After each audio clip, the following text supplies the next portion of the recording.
Hi అందరికీ నమస్కారం అండి. నేను మీ మాధవ్ కృష్ణని. మనం ఈ వీడియోలో టమాటా పంటకి ఇప్పుడు మనం ఫెర్టిలైజర్లు కన్నా వదిలేసి ఏ మేరకు నష్టపోతాం, అలాగే 20 రోజుల్లో శాంపుల్ పడే తోటలకి, నెల రోజుల్లో శాంపుల్ పడే తోటలకి రేట్లు ఏ విధంగా ఉండొచ్చు అనే దానిపైన చిన్న అవగాహన వీడియో అండి. ఇది కేవలం నా అభిప్రాయం మాత్రమే, ఎవరి అభిప్రాయాలు వాళ్ళకు ఉంటాయి. సో ఇప్పుడు మనం పంట వదిలేస్తే మనకి తక్కువలో తక్కువ ఒక ఎకరాకి ఒక 3 లోడ్లు ఎరువు తీసుకోవచ్చు. దున్నకాలు కావచ్చు, పేపర్ వేయడాలు కావచ్చు, డ్రిప్ పైపులు కావచ్చు, దానికి అడుగు మందులు కావచ్చు, మొలకలు కావచ్చు, ఇలా ఏది తీసుకున్నా కట్టెలు నాటే వరకు అయితే మనకి తక్కువలో తక్కువ ఎకరాకి 70,000 అన్నది ఖర్చు రానే వస్తుందండి. కట్టెలు అయితే పాతవి అయితే, అదే కొత్త కట్టెలు అయితే ఎకరాకి 1,00,000 రూపాయలు అయిపోతుందండి కట్టెలు నాటే వరకే.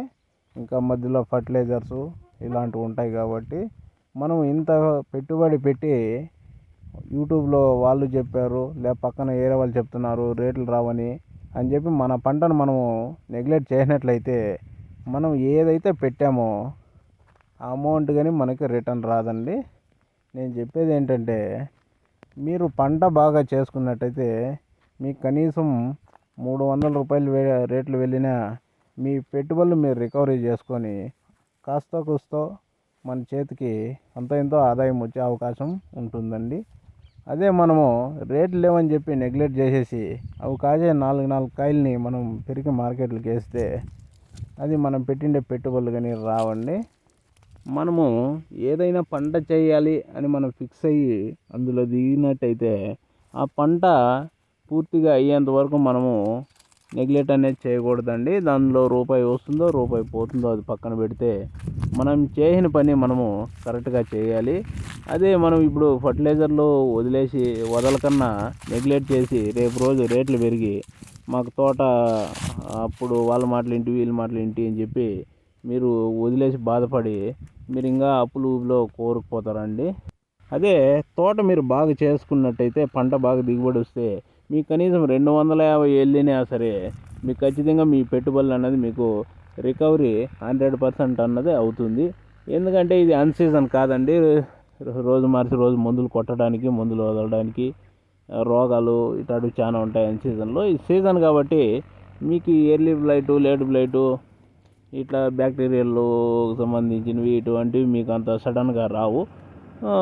మ్యాక్సిమం ఏదో ఒకటి తక్కువలో తక్కువ ఏదో ఒకటి ఇన్సెక్టిసైడ్, ఫంగిసైడ్ స్ప్రే చేసుకున్నా చాలు, మనం మన పంటను కాపాడుకోవచ్చు.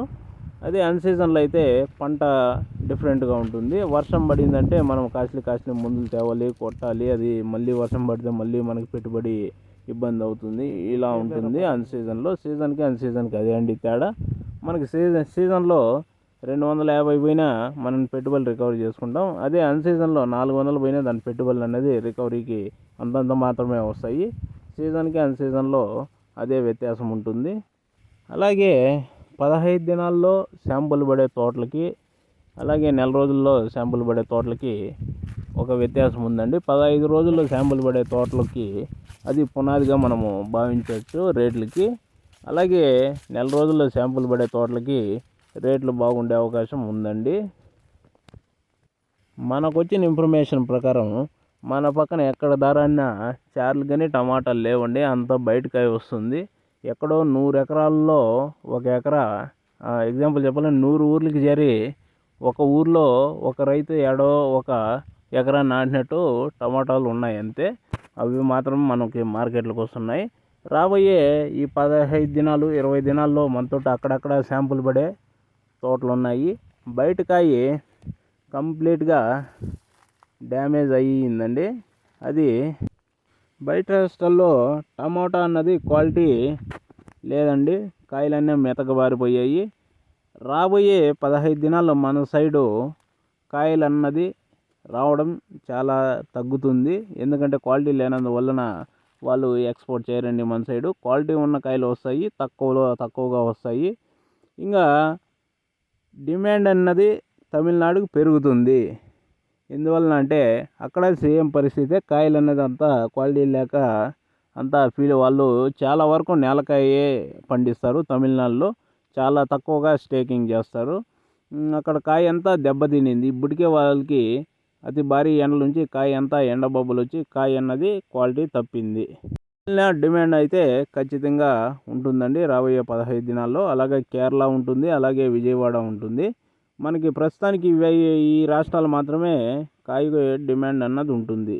పూర్తి స్థాయిలో డిమాండ్ పెరగాలి అంటే ఇంకా కొద్ది రోజులు వెయిట్ చేసి చూడాలి.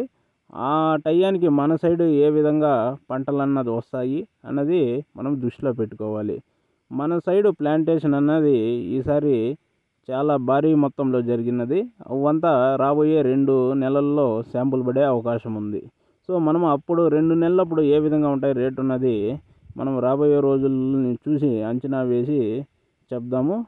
ప్రస్తుతానికైతే 15 దినాల నుంచి నెల రోజుల్లో రేట్ అన్నది ఖచ్చితంగా ఉంటుందండి. శాంపుల్ పడే తోటలు, కాయలు ఇప్పుడు ఆల్రెడీ ఒక కోత 2 కోతలు అయిన తోటలు అన్నీ బాగా చూసుకోండి. రేట్లు లేవు కదా అని చెప్పి మీరు నెగ్లెక్ట్ చేయకండి. రైతుని నట్టేట్లో ముంచడానికి ఎవరో ఒకరు ఉంటారండి. సో అయినంత వారికి దూరంగా ఉండండి. మీ పంటని మీరు భద్రంగా కాపాడుకోండి. రేట్లు అయితే ఖచ్చితంగా ఈ వారం నుంచినే పెరిగే అవకాశం ఉంది.